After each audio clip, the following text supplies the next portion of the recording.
The Dick Cavett Show.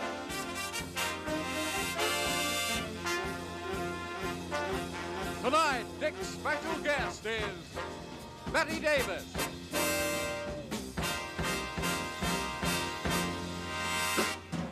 Ladies and gentlemen, Dick Cavett.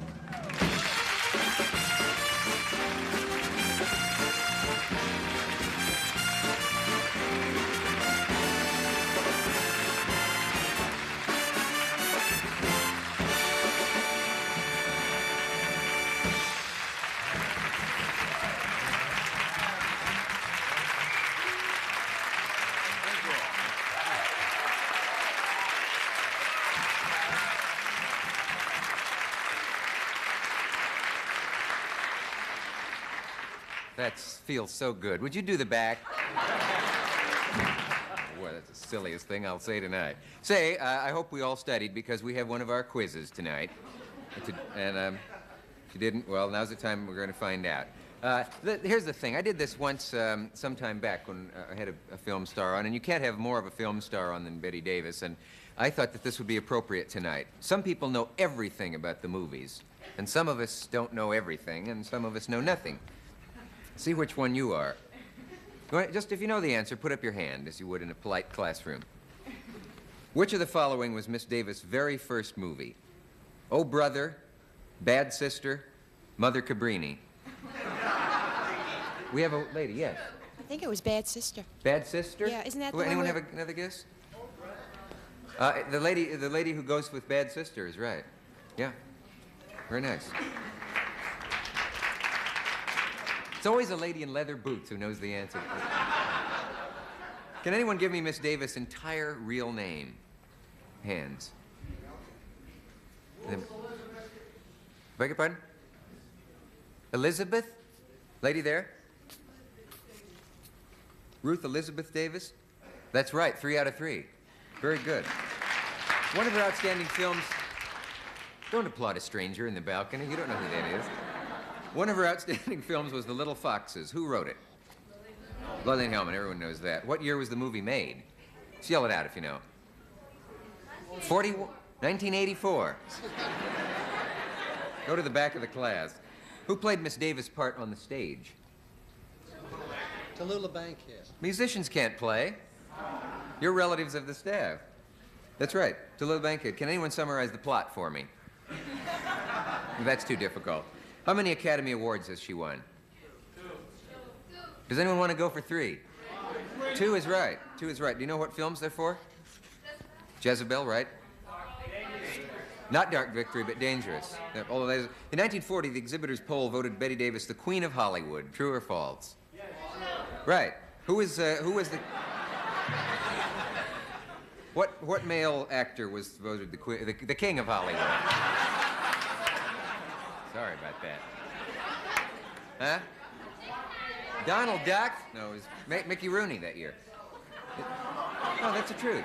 In '36, Bette Davis made The Petrified Forest with 2 distinguished actors, one cast as a world-weary poet and the other a gangster. Who are they? Yes, ma'am.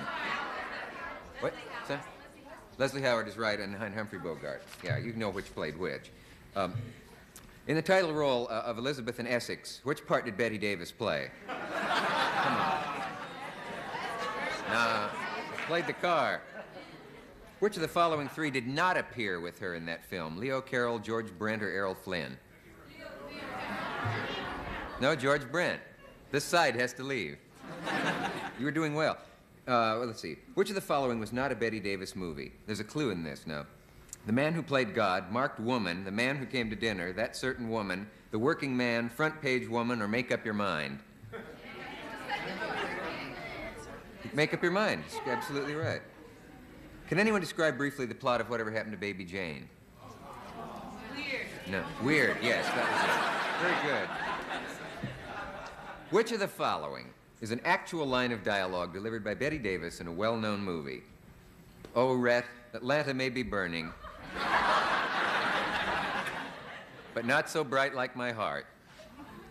Oh, Jerry, don't let's ask for the moon. We have the stars. Frankly, Lord Essex, if you think you can break me as you do one of your horses, you're full of cheese. Does anyone have a guess on that? I think, yes, the stars line. True or false, quickly. Each of the following was a Bette Davis movie. Parachute Jumper? True. Fog Over Frisco? True. Love Me or Leave Me? False. Border Town? True. True. Hate Me or Hurt Me? False. The Menace? It's true. Kiss Me or Stomp Me? How many got them all right? Hands? That's amazing. The rest of you will stay and help us do dishes. And is she here yet, or shall I do some more? She's here. I panic that way every so often. Stay with us to meet Bette Davis, and now watch what can happen when a beautiful girl experiments with a beautiful fragrance called Xanadu.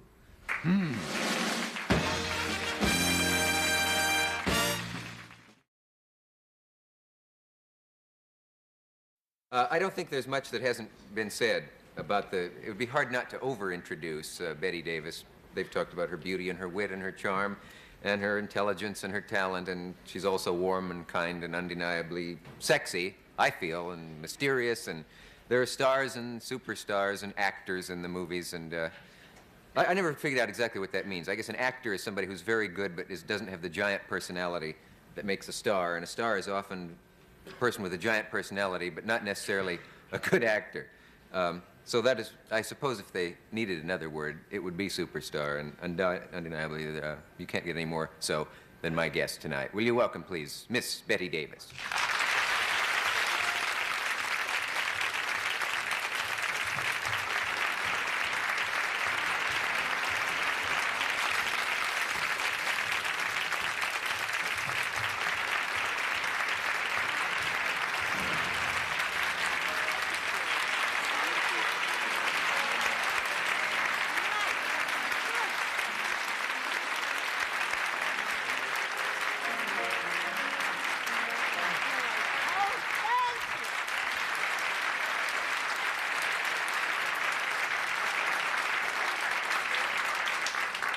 Of course, I'm going to talk to you tonight in Southern.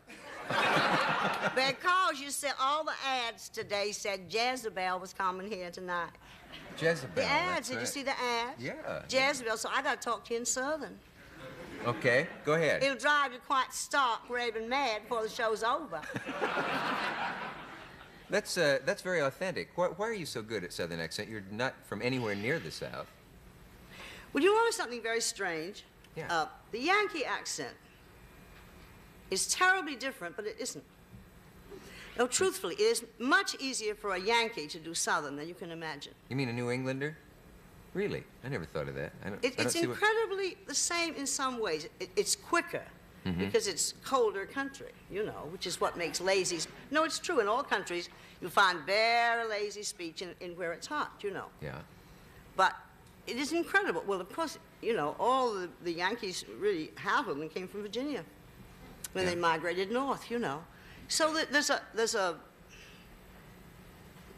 Anyway, I always wished I'd been born down there. Does that have anything... And I just have a feeling for it. Yeah. And when I went to dramatic school at John Murray's, he had nicknames for everybody. And for some crazy reason, he always called me the little Southern girl. For some crazy reason.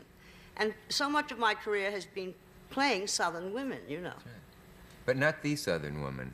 Not the one in Gone with the Wind. No, well, get out of the water, I'll tell you that story. Okay. No, this is a joke on me. This is a horror on me. I get very nervous and dry. This is not gin. Let me check and see. I had... It isn't. I had, in the huge fight I had with Warner's as a kid when I went to England and ended up in court with them there, I went to see Mr. Warner just, you know, as a last hope, because I was fighting for good directors and good scripts. Literally, that's all I cared about, because money always follows, and I was doing some of those marvelous movies that some of you remember, how awful. Parachute Jumper, The Menace. You know, The Menace, I was a corpse. All I did was fall out of a closet. But you did it so well. Didn't I do it well? I Yeah, thought so, too. yeah.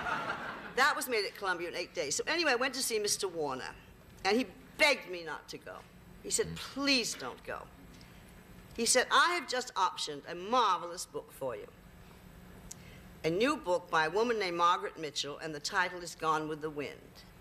And I was so angry about what they'd been giving me, like all these parachute jumpers and things. I said, I'll bet it's a dilly, and walked out of the office. If you can imagine, went to England, had the trial, came back about a year later and found out what Gone with the Wind was. Yes. Then there was a deal on for Mr. Selznick to borrow me for it, way in the beginning, and Errol Flynn. And Errol was the most beautiful man that ever lived and the most charming, but he sure couldn't have played Rhett Butler. And I wouldn't do it. I wouldn't do it with him. You know. Did he ever find that out, or would you want him Well, Errol was the to most know? honest person about his talent. You know, he made no bones about saying I'm not an actor at all. But he Sure. just was he was one of the personality people you're talking about. He was marvelous. Yeah. That thing that you did is really amazing. That did the studio take you to court, or did you originate it yourself? Well, I perpetrated it by signing for a picture in Europe. And so, of course, they enjoined me. So and they then I thought I could get the whole thing settled. But the case went against me. But what an incredible thing at the time. I mean, no actor was ever upstart enough to It was dare terrible to take a because I had studio into court because it- they'd been getting rotten parts and Well, I knew that was my future. I knew that that only directors and good scripts could give me a career. I couldn't do it with the junk, that's all. Had you set out just to be a star, do you know what I mean? Or did you No, want to I be never, an actress? Well, I always wanted, as well? Acting is, I feel I am an actress, I hope. Yeah. But, no, I never thought I would, with my taste in what I like to do, I never thought I would ever be a box office person. Because you see, when I went there in 30, imagine looking at me after they'd been looking at these really beautiful women that had been in silent pictures for years. You know, imagine seeing Jean Harlow and then I come through the gate, you know. And because I started in the theater and stage actors, it wasn't important how you looked out of the theater. You know, I didn't wear makeup and glamorous clothes. You know, I just dressed in an ordinary little Yankee way. And they didn't understand people like that. Was there something wrong with me for having found you beautiful all that time? Well, you weren't born.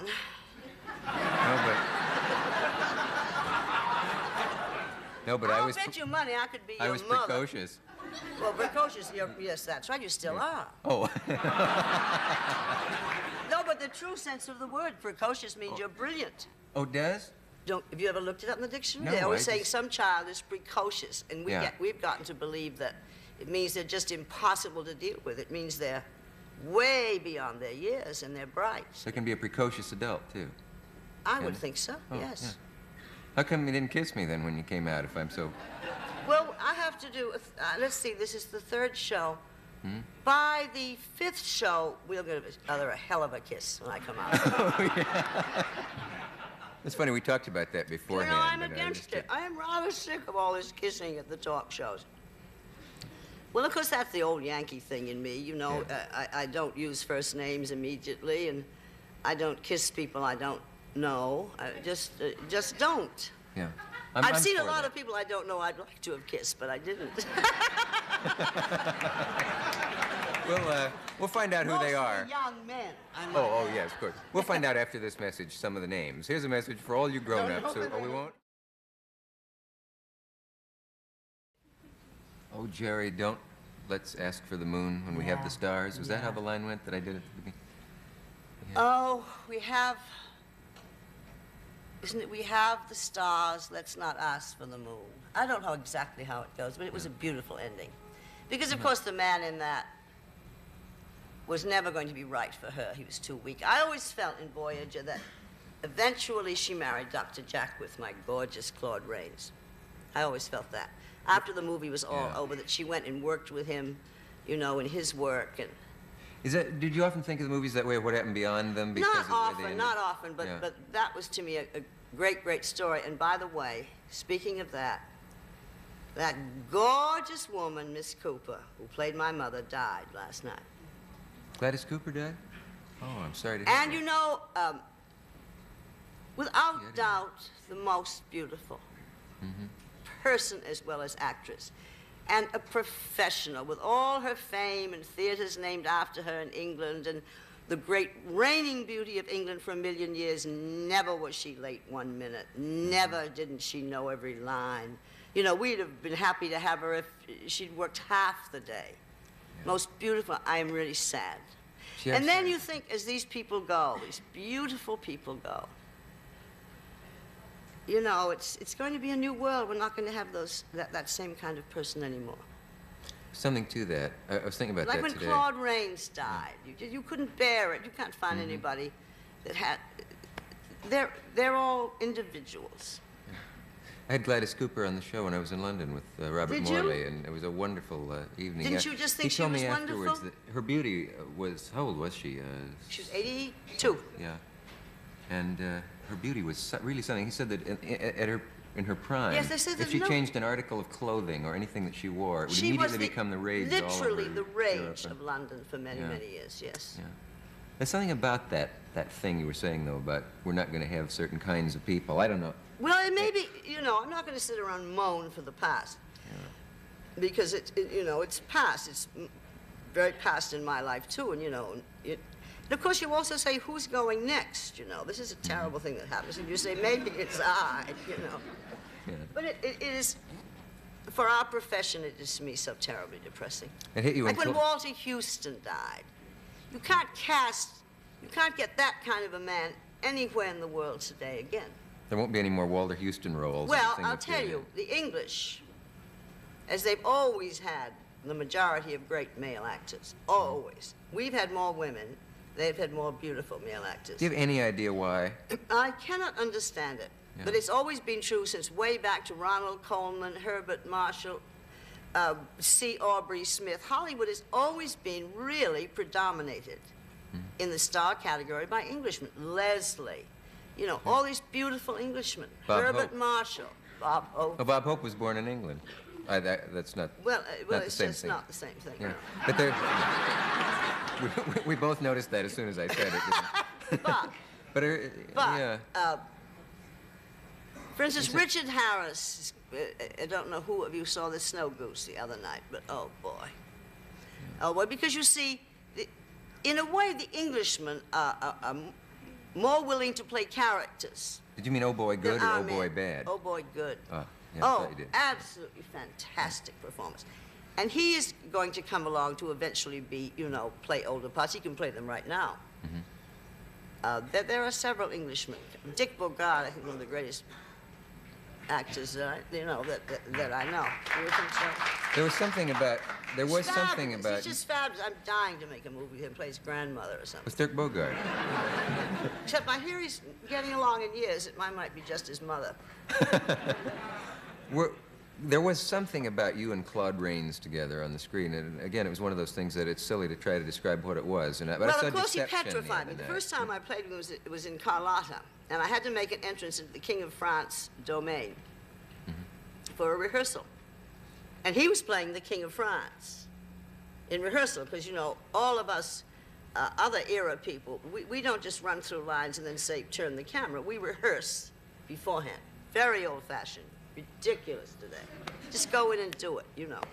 But anyway, Claude and I couldn't. So he was the King of France, who loathed Carlotta. And I was a kid and petrified of Mr. Rains. So I thought he hated me. I didn't know he was playing the character. I thought he thinks I just stink. What am I going to do? But eventually, we worked together quite a lot. Eventually, we became really great friends. We were really great friends. Was he a happy man? I like to think so, because he gave me so much pleasure. Well, I think as happy as any... I don't think as a group actors are what I'd call happy people. I think we're very moody people. I think we have, you know, great ups and great downs. And if something goes well or if something turns out badly, you're depressed for days. And I think we're terribly peculiar that way, and rather lonely people, actually. Yeah. So Claude, I could not say was a happy person. He was witty, amusing, and beautiful. Really beautiful. Thoroughly enchanting to be with, and brilliant. His entrance in Deception, that movie I saw just Was the he other marvelous night, in that? where he comes in and says, "A party indeed." Oh, yes, he was so is wonderful one of in the that. best entrances It was worth in the it. whole thing, because the picture wasn't terribly good, but he was so and the restaurant scene where he was talking about all the food. Order, Oh, yeah. brilliant. And of course in Skeffington he was absolutely brilliant. As the husband, just brilliant. There is that thing, it has to do with what you're talking about there are people, you say, of your era, or some phrase you used like that. You could see them in movie after movie that wasn't particularly great, but you thought, gee, I'd like to know that person, or they're really a dynamite personality, or they're really something. Now, if you see a bad movie, the actors are on the same level as the movie. They don't seem to stand out in it. You don't seem to say, I hate to generalize like this, Well, but no, it seems we like there were can't more generalize, cases but of that. there's much less sort of effort put into it. You know, I think acting should look as if we were working a little. You know. Should get a little credit for your craft. Yes, maybe. you know, it's like the juggler who loses twice and then he gets it, you know, finally. Yeah. Which is a very old-fashioned theory today. You see, we mustn't have any idea that anybody knows the camera's on them at all. Mm-hmm. You see, it's just life. Well, we all have life.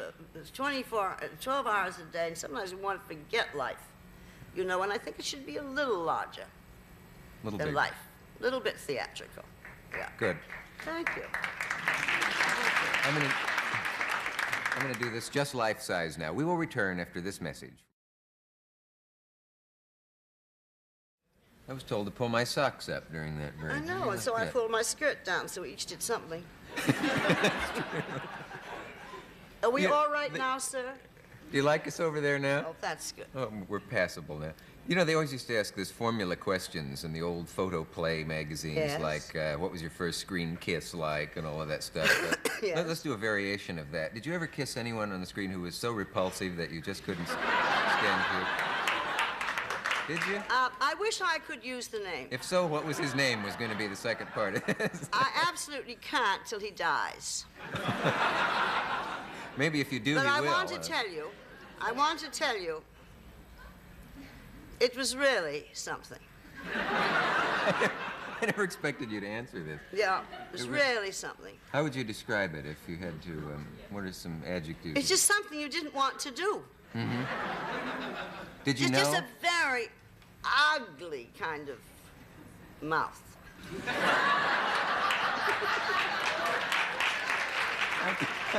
Now, interestingly enough, kissing on the screen, I don't want to ruin anybody's illusions. It's probably the most awkward, difficult thing in the world. Number one, the man's apt to get all covered in gook. Yeah. The angle of the head's important. It can be very unattractive kissing on the screen, unless the man really has to run it. Like in life, he really should run it. I think nowadays the women are running the kissing more, but I don't know, really. I think they are. But, well, there are more and more bachelors in the world today. After 30, nobody wants to marry, you know, it's terrible. But anyway, it is not an easy thing to have charm. A love scene's a very difficult thing on the screen. How did you make yourself go through with this Well, odious I was kiss? just getting my salary every week, and there I was. Even- And that was in the script, and I just had to. You'd kiss him for money. Yeah, I kissed him. It was the only time that was true. But the other kissing experience, I arrived at Universal on 3 months options, from the theater. And they didn't know what on earth to do with something that looked like me. God, just didn't know. So they asked me if I'd help test some men for a part. Sounds sinister, doesn't it? They lay me. Now, at that age, and I want to tell you, in 1930, I was the yankiest, modest virgin that ever walked the earth. Let me put it that way. So they lay me on a couch, and I tested 15 men. You want to reword those two I'm not sentences? kidding you. And they all had to lie on top of me and give me a passionate kiss. Oh! I thought I'd die. I just thought I'd die. That wasn't what you expected it would be in Hollywood. I mean, at least not... No, well, I didn't really know about being a test girl, no. I didn't do it again. Were they doing that just to see No, at no, what they number have to have a, you know, if they're testing for men for a part, they use some girl, any girl they have, and I was under contract, any girl they have, to just help out with the test. And they obviously had to have a woman there for the man to kiss to see if he could do it right. 15 of them. Are you sure there was film in the camera? Or? Yes, oh yes, there was film in the camera. There certainly was. Yeah. Do you ever see any of those men? Have you ever remember it? Interestingly enough, one of them was Gilbert Rowland. Oh. And I must say, after he kissed me, I thought, this is not so bad. And years later, got to know him very well, worked with him several times, and he's a smashing, perfectly marvelous guy anyway. But he got the part, so I was right in my opinion as well as the camera. That was horrible. You'd be surprised how often that happened in the old days with contract people. And worse, I expect. Well, that happened privately, I imagine. Yeah. Is that what you meant? Exactly. Yes. We have to take a station break. We'll be right back. Ah, here we are. In the break, Take two. having told you of the horror of lying on that couch and kissing 15 men, I don't think I'd mind it today at all. Which brings us to the title of that song, You're Either Too Young or Too Old. Yes, that's which right. was, you were saying during the break also. May I get that for you, or does that offend you? Oh, no, I'm not woman's lib.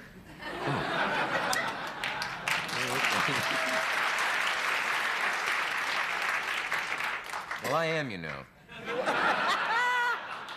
You mean you've liberated a lot of women?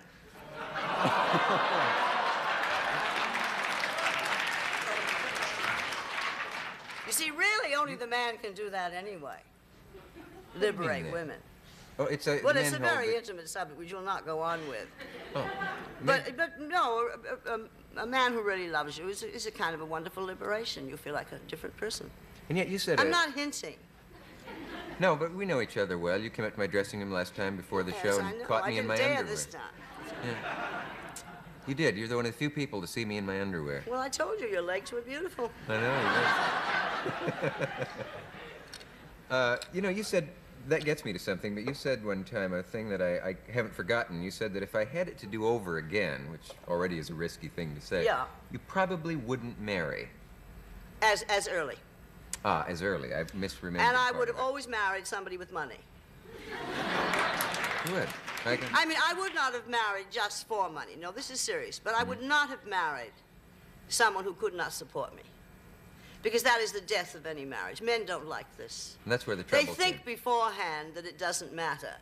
And I'm everything that was mine was always anybody else's, which was my greatest mistake in the world because they took most of it. But that's the way I had to do it. You know, I couldn't say, I have this and you have that. And however you have to be, you have to be. But no, I would never have married anybody who did not have his own niche in the world. That was the one big mistake I too made. hard on the man, isn't it? Except I got a beautiful daughter from one of these awful marriages. So there's good out of everything. I couldn't mind an hour of what that was like for Bede. I really couldn't. And who knows, I might not ever have had Bede. Sure. You know, and I think my life right now without children would be a sad and sorry affair. Well, you called your book A Lonely Life some years The ago. Lonely Life. The Lonely Life. I'm Because I sorry. think the people in the art world, we're peculiar. We have a hard time finding people to travel with. We really do. There is an extra sense there and we're very dedicated people to our work, which is not fun for a partner, really. And there's no other way to do it but just do it. There's never a shortcut in anybody's business to really learn it, you know. It takes a lot of years to finally say you made it. It takes about usually 15 to 20 years. Where do you get the nerve as a woman in a business like the movies, with everybody advising you're making the mistake of your career, when you went to court with the Warner Brothers, to go ahead with it? What Because private voices do you have that tell Well, you I had voices that told me that I was at a dead-end road otherwise. I was just going to be some little... You know, the story of Alexis Smith, for instance, with this play in New York. She was at Warner's all the time I was there. Played perfectly charming leading roles and all. But nothing was ever found out of her like is on that stage. I know. I You know, realize she's that. just No, really. And this must have been something that Alexis had all the time. They didn't know what they had in her. And maybe she didn't fight enough, or maybe she didn't know she had it. Yeah, But the other. I could never be second best. If I had to be second best in a business, I would go into another business. And I just was determined to at least finally learn my trade. And you can only learn your trade by doing good things, not just junk. God's Country was the movie that you, I think, was that the title of the movie that you refused to do? The one Yeah, that broke God's the Country and the Woman. camel's back? Yes.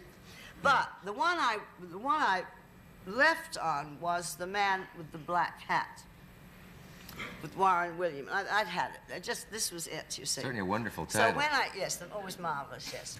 But anyway, when I came back from England completely defeated, I didn't have really a nickel in this world and had to go back and play out my contract.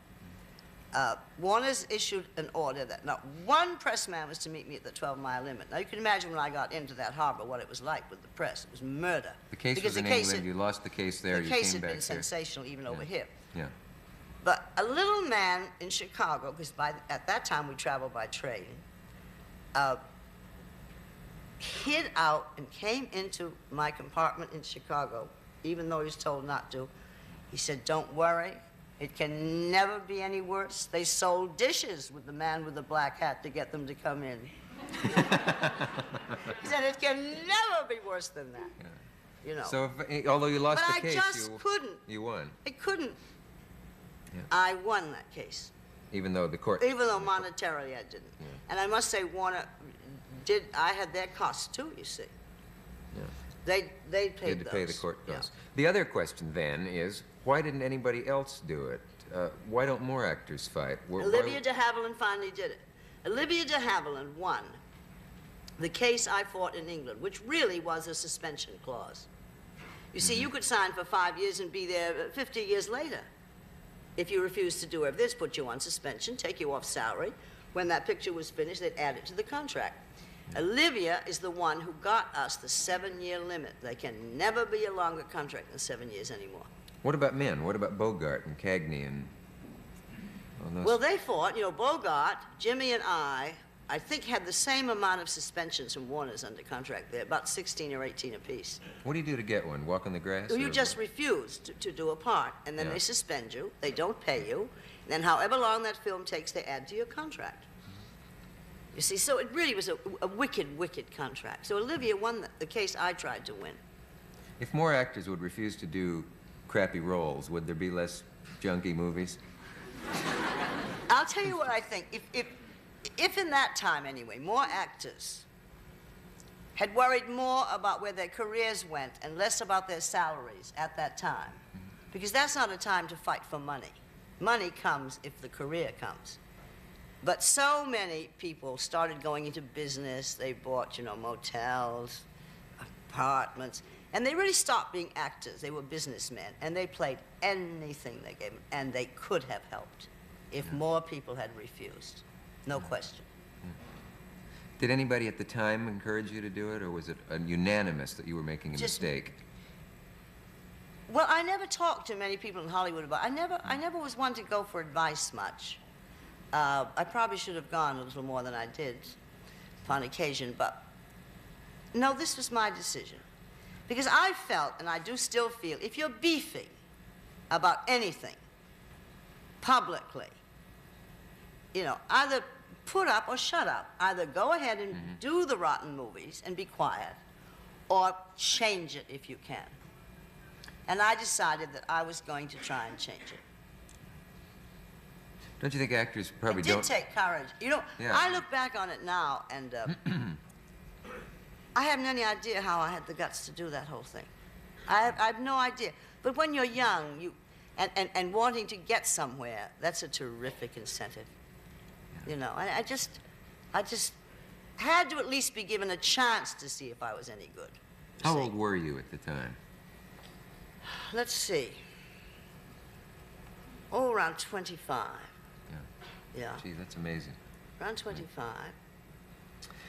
Well, when we come back, let's take a look at a scene from Watch on the Rhine, and you wanted to tell me something about it before we do. Is that okay? Oh, all right. We'll do all that when we come back? All right. Great. I'm talking with Bette Davis about Watch on the Rhine. Would it be safe to say that's one of your favorite No, films? no. It wouldn't be safe at all. No, it wouldn't be safe at all. You hear that? No, it's very interesting. Shyamalan, of course, who did it here in New York, did it. Lucas did it on the screen also, played it also. And Mr. Wallace asked me if I would play the wife for name value. Name value to them. For name value to them, because Yeah. it was not a good risk. But he wanted to make it. And because it was such an incredible document at that time of everything we were going through, and of course Miss Helmer's writing is always super brilliant, I more than willingly played it. But it was not ever my favorite part, except for one speech, which is the speech you're going to see about being alone at night. And I think it's one of the great speeches, and I think there's a woman here that won't agree with this speech. Okay, let's take a look at the scene from Watch on the Rhine. I have seen many men die. I give you advice. It is easier without words. They will not now do you good. You will be better without them.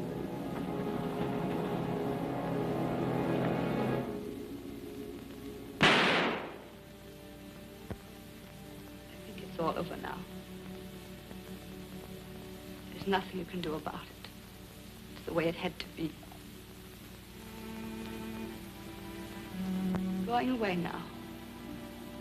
I don't think he'll ever come back anymore.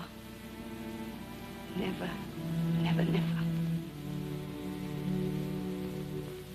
I don't like to be alone at night. I guess everybody in the world's got a time they don't like. Me, it's right before I go to sleep. Now it's going to be for always. All the rest of my life.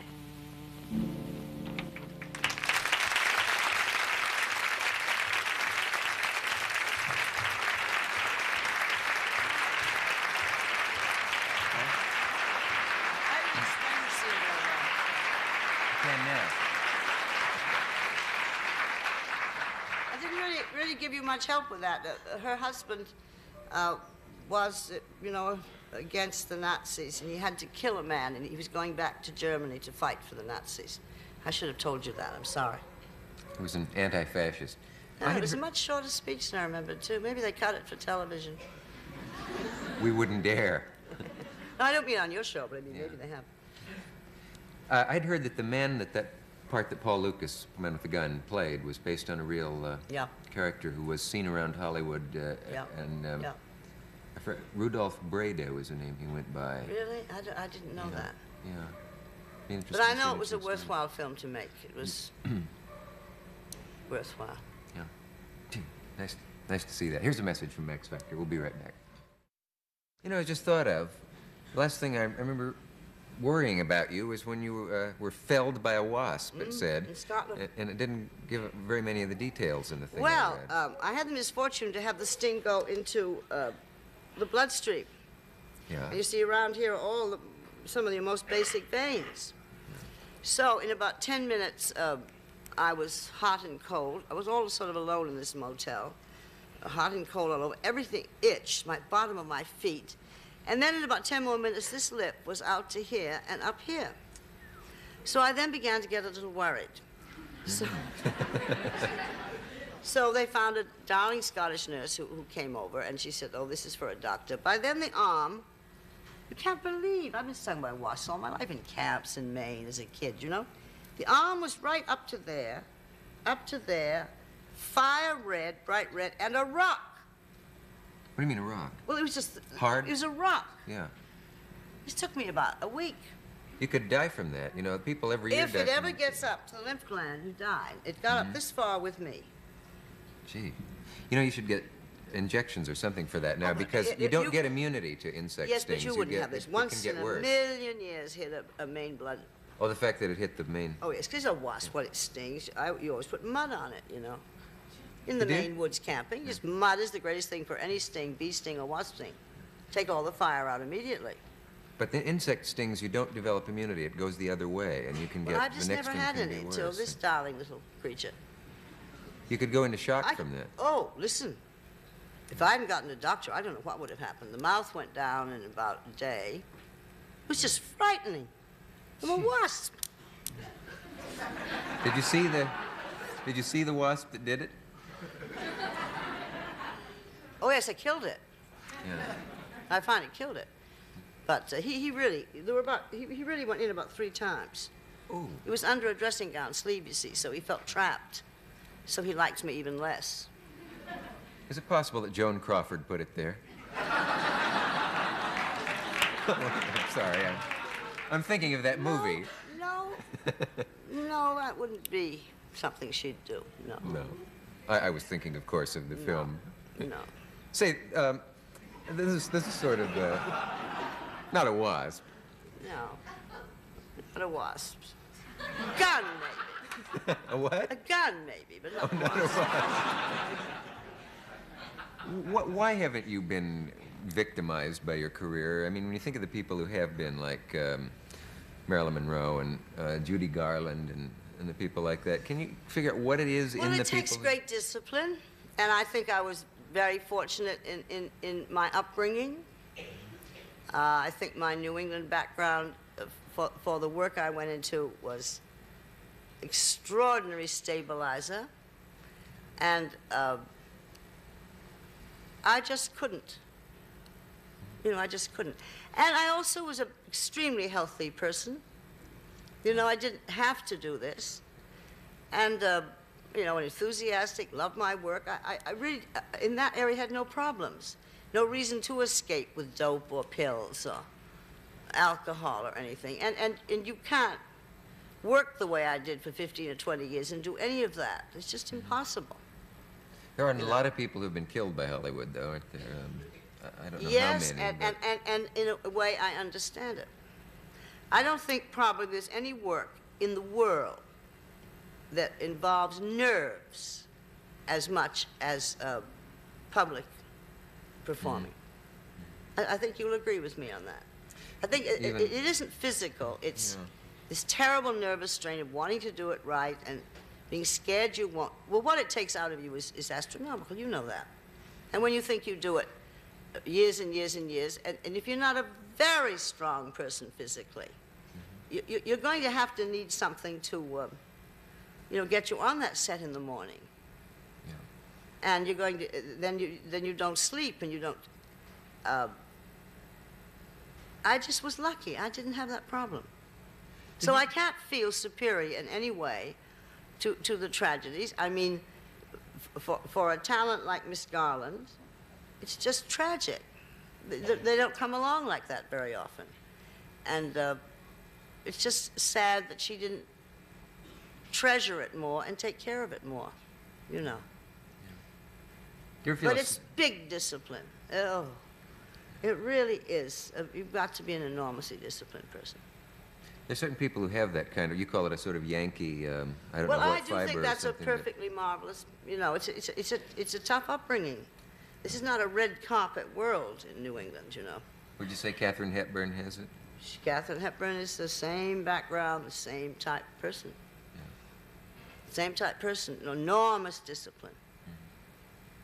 Is there any reason why big stars, women, are not necessarily very good friends? I mean, you never hear of you and Ava Gardner or Katharine Hepburn or Marlene Dietrich going fishing Well- together. Or, I mean, Well, you know, it really depends on who you work with. And you see, we don't work together very often. For instance, the group of people I knew the most were the people that I worked with at Warner's all those 18 years. And if I had been at Metro, I probably would have known many of those people much more because they all knew each other. I don't think it's by any intent or jealousy or not wanting to know each other. I think all of those people you're talking about were very occupied all those many, many years.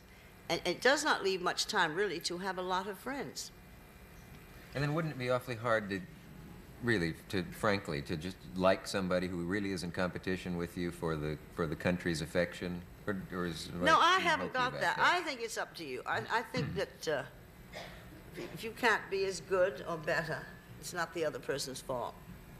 No, I've never felt that kind of jealousy at all. No. Now, if I went to work today with Raquel Welch, no doubt I would look at her every morning and want to kill her. You wouldn't, would you? No, I wouldn't, but I would be very envious of, say, the way she looked. But that's the wrong way to approach it anyway. Yeah. It's the wrong way to approach it. If you'd been trapped in Myra Breckinridge, how long do you think you would have lasted? Well, they wouldn't have gotten me there in the first place. I mean, I would never have signed to do Myra Breckinridge. You know, I think it's disgrace. Do you? Yeah. Oh, I think, how do you put that book? Number one, how do you read the book? I don't know, because I made a few chapters and thought, oh, come on. Why do you in the first place start to film that? You can't film that book. You see, anything today they get that's a little bit kooky, which certainly that book was, they try to film it. I was thinking not only from, not just the material, but the fact that the movie was made in that strange way where people were making up their own dialogue and they were changing characters. Oh, well, this I'm not clever enough to do. You see, I do think we need writers. Yeah. I mean, I bow down. You know, everything I have is due to some man writing something wonderful that I was given the privilege to play. Believe you me, in the beginning, you must have that marvelous script and that marvelous writer. Oh, I could never ad-lib. I don't believe in it. I can always tell when they're doing it, and the supposedly of course you can tell when you can always tell it. Well, this is the new thing, though, the ad-lib scene. That's making it natural, you see. Now you're not acting if you're ad-libbing. You see, you're just being you, you know. And this, of course, is against everything I believe in. Everything. Can you tell I'm just which old-fashioned. See if you can tell which I'm doing now. Our local stations have a message. Unbelievable. We were just talking about those old interviews we talked about earlier, where they, Yes, for you some reason, started wanted to know talking what a about famous person's favorite color was, for Well, reasons I never could... Skolsky, for instance, became absolutely famous, Sidney Skolsky, and one of our really great columnists, I must say he was. But he had one pet question. What do you wear when you go to bed? Yes. Well, you know, really. Really. Was it, why did he want to know? Do you have any idea? Well, I think that was a marvelous gimmick of his. And he usually got answers. But, of course, speaking of all the silly questions, you always could say no comment. Mr. Roosevelt gave us that. No comment. You can never. You know, like people say when I'm coming on with someone like you for 90 minutes, don't you want to, know what's going to happen? I don't want to know the questions ahead because, number one, I trust your taste, but if you should ask me something that I really don't want to go into, I've got a perfectly nice smile and not insulting. You can say, I don't want to talk about it. Nobody can make you talk about something. So if you're fool enough to talk about it, then it's not your fault, it's mine. Like many bad interviews, this is what happens. It's the actor's fault. Yeah. They get 5 good hookers in them and tell their life story. Well, then you cannot blame the interviewer who goes out and prints it. Because he knows, the actor or actress knows she's having an interview. A hooker is a glass of... the stuff. Yeah. No, I mean, just whiskey, nothing else. Yeah. Yeah. But anyway, we know each other, and I wouldn't be likely to... No, but I mean anybody, for instance, who does an interview with drinks is a fool. Yeah. Because we all know we talk more with drinks. And it is really up. I talk without them, you're saying. Is that what you're laughing? But, well, I'm here to talk. I have to talk tonight. Sometimes I'm very quiet. You'd be surprised. I think we've kept it on a relatively high plane, too, up to this point. Yes, How did you lose your virginity, Betty? I'll tell you. I'm sorry, I don't know what came over me. I have to tell you how old-fashioned I was. I married before I lost my virginity. What's more, I was 26 years old, and it almost killed me to wait. Well,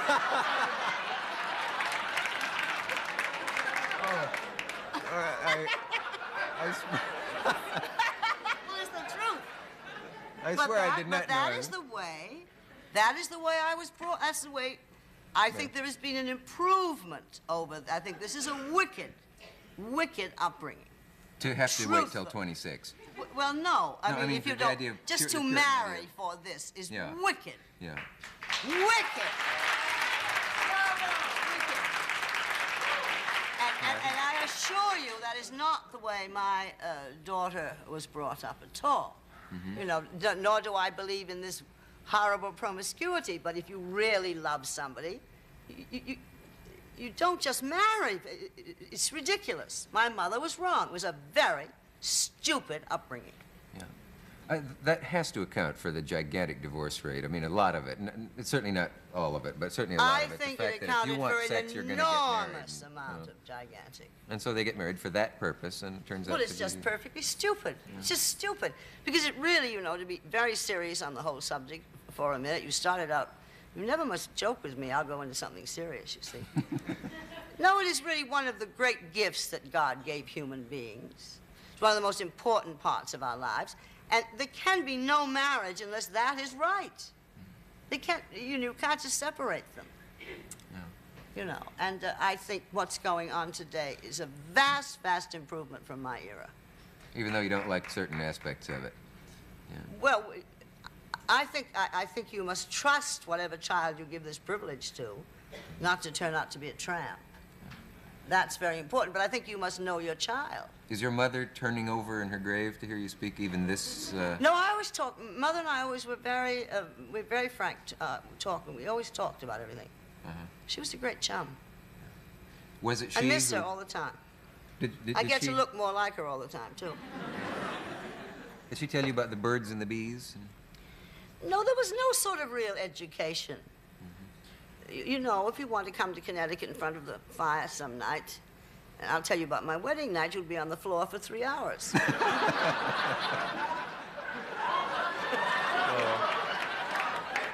I did not mean that!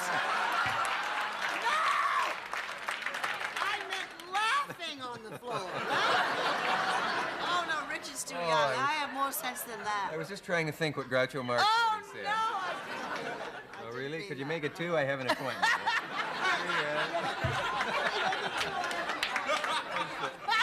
I think we better take a message and recover. We'll be right back. I'm talking with Bette Davis. I hate to talk to you about only Hollywood, and yet everybody who goes there either goes crazy or succeeds or commits suicide or does something dramatic, and they always say, and those who hate it, the writers and the actors always say, I'm saving this for my book. I'm going to write a book about it. And all. Yes. What's the best book written about Hollywood? Has there ever been one that told it as it is? I think Bud Schulberg's. What Makes Sammy Run? Yeah. Yeah. That is the best book to describe what those incredible men that we worked for, that seemed to us so inartistic and so lacking in knowledge of the art part of making a movie, that they had something. And they had something, you don't know what it was. It was a kind of a magic, gambling, intuitive thing. That has gone. We now have oil companies owning the studios. It's all business today. And those men that they were exasperating because there was no way of communicating with the way they thought. But they, boy, gave us our chances. They gambled. Think of the money they gambled on someone like me before the money really started coming back. They gambled. Gambling has gone. I mean, you don't on a set today dare play some little joke. Somebody will come up and say, come on, come on. Costing money. So all the fun has even gone out of it. We used to pull gags on sets. We made pictures in 4 and 5 weeks. Way back there, Dark Picture was made in 4 weeks. We didn't waste any time. We had a little fun, because it's a very long day, you know.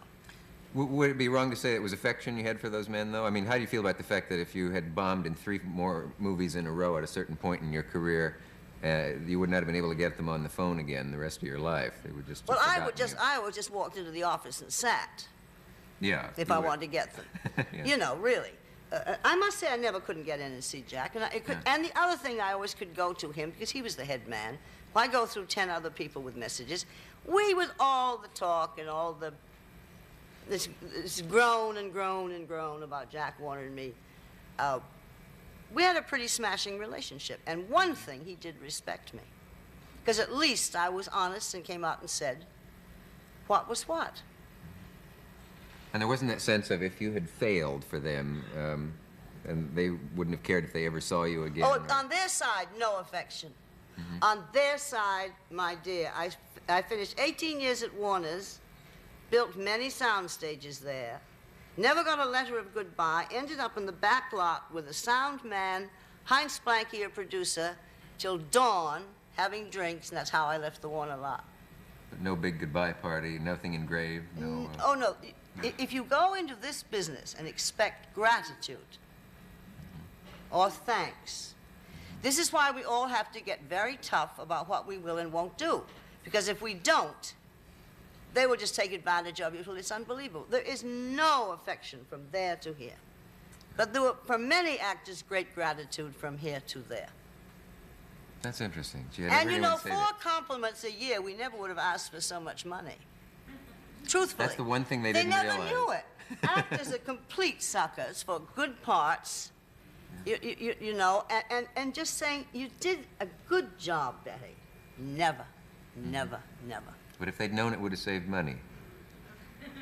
I think it would have made a whole different salary scale in California. Yes, I do. They only respected you by how much money you made.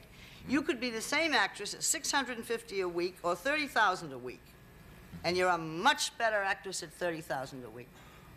When I made Jezebel, I was only making $650 a week, which was a phenomenally small salary. I'd been there quite a while. Faye Bainter was making twice my salary. Yeah. But I never fought for money, you see, until many, many years later. I fought for parts, and that automatically makes it work. Then there comes a time they cannot help but change your contract because it's so obvious how much money you're making. Do you ever think about the women who envy you? I mean, by that, whenever there's an interview with somebody who talks about how tough any part of their acting career was. Still water. It is. You know, I mean, there's a woman somewhere now who's saying, if I would give 10 years of my dreary life here in Pennsylvania or wherever she is, for one night where I go down Hollywood Boulevard in a limousine and they open the door and I walk past barricades of 20 and 30 and 40 screaming, you know, or dozens of screaming people pressing at me and being pushed back and flashbulbs popping and what's it, you know? This, of course, must make many people wish they could do it. If you ever got blasé enough not to be thrilled by, say, a reception like this tonight, or people outside who care about you, if you ever get bored or blasé about that, it's shocking, because these are the rewards. Of course they're the rewards for, you know, in my case, 30, 71, this is 41 years I've been in this business.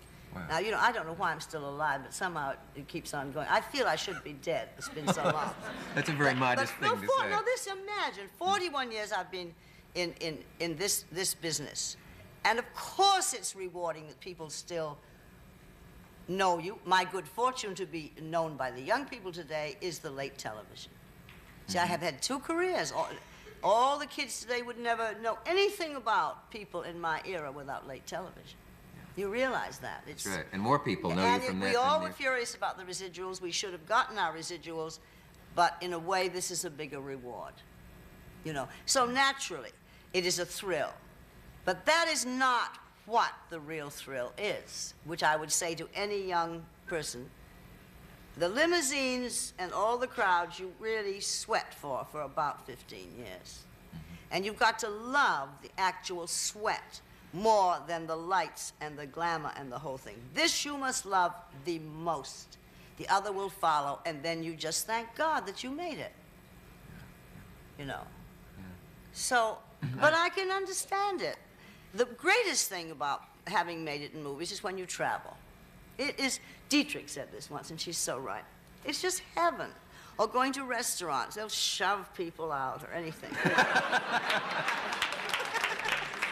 Or if there's 2 seats on a plane and you gotta have them, you'll get them. You know, it's wonderful. It's wonderful. And I often get very guilty about this and think, oh, I hope I never meet the poor person that was told he couldn't have seats for this. But the traveling thing is absolutely marvelous. People, for instance, way off in Scotland, the way people took care of me, you know, cared about me. When we arrived in Glasgow, of course, you knew when my career started by the fans that were there. There wasn't anything but a white hair in the bunch. But these beautiful Scotch women who were really crying, they never thought in their lives, and they'd known me 40 years, they really felt they knew me, thought in their lives to see me.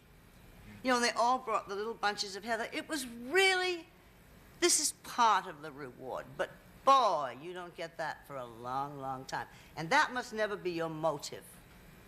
See, that can't be the motive. Because that isn't what you want the most. You want to get on that stage and work. Very well said.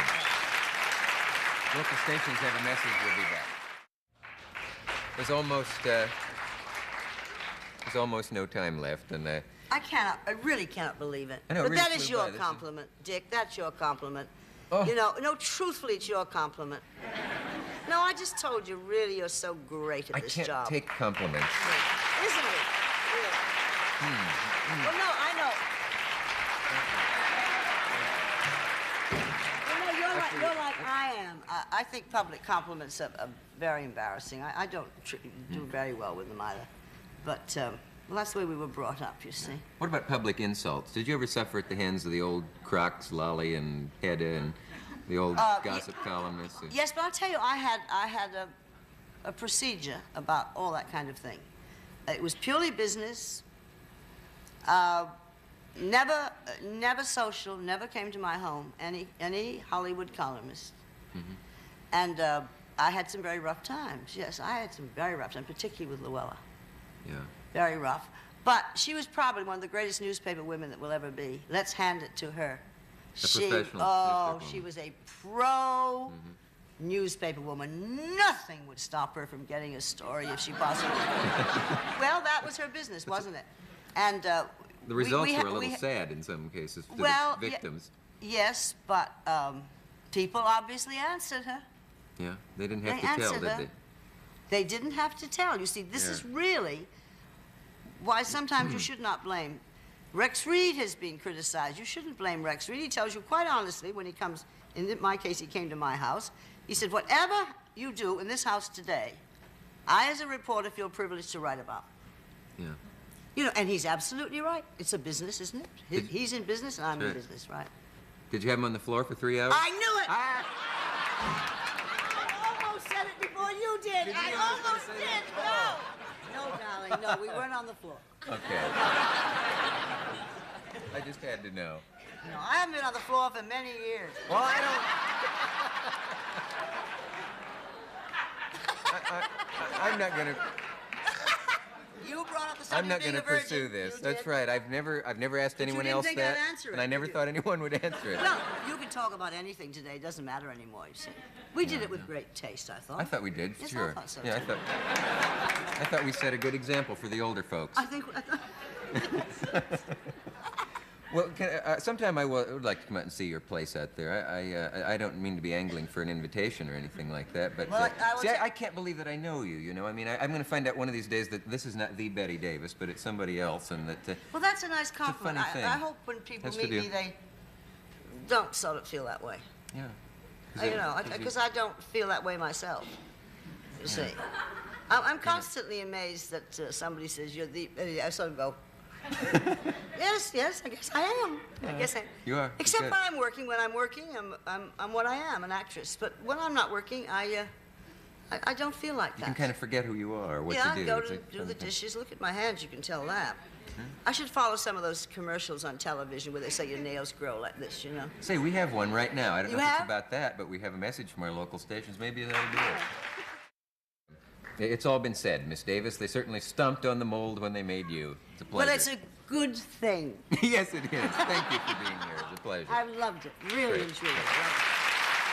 Right.